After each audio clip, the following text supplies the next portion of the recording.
Quand le pays vous appelle, vous n'avez pas d'autre choix que de répondre présent. Être citoyen, c'est ça. Nous avons des droits, mais nous avons aussi des devoirs.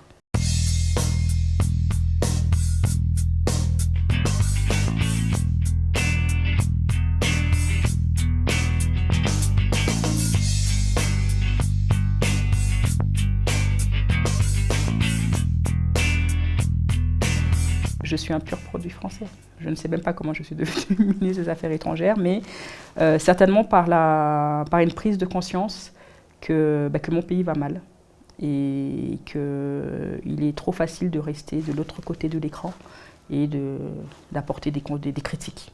Elles peuvent être constructives et positives, mais ce n'est pas suffisant. Et un des devoirs, c'est d'être présent quand le pays a besoin de nous, et surtout avec l'avantage d'avoir été formée.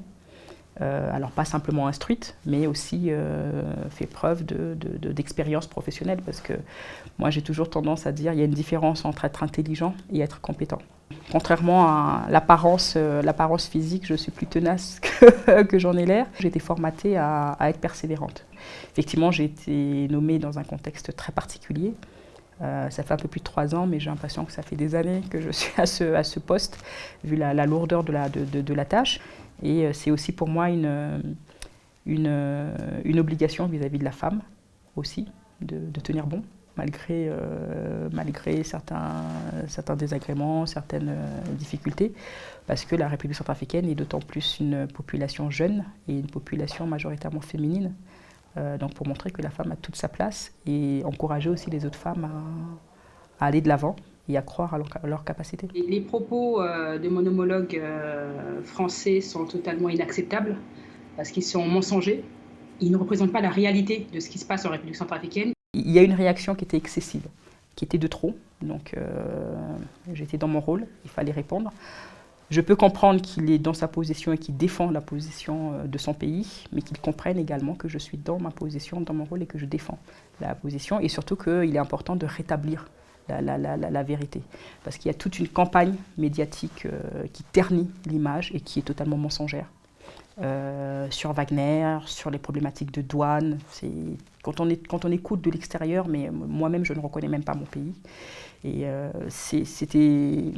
c'était évident pour moi de pouvoir monter au créneau. Et surtout, je pense que les mots que j'ai employés étaient importants. C'est au-delà des sujets, je pense que pour qu'on puisse établir une coopération qui soit équitable, il nous faut être fair play les uns vis-à-vis des autres. Donc il nous faut retirer la condescendance, il nous faut retirer le mépris et ces attitudes belliqueuses. Les pays resteront, nous ne sommes que des hommes, nous allons passer. Par contre, nous pouvons marquer notre histoire par justement les apports positifs et tout ce que nous avons pu concrétiser pour que les relations de nos pays puissent s'améliorer.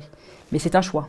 Il faut qu'on revienne dans un environnement qui soit sain, qui soit honnête et qu'il ose parler à la République centrafricaine, qu'il ose venir, parce que moi j'entends.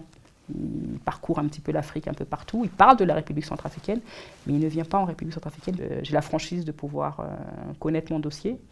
Il connaît son dossier aussi, donc je suis disposée à en débattre avec lui s'il le souhaite.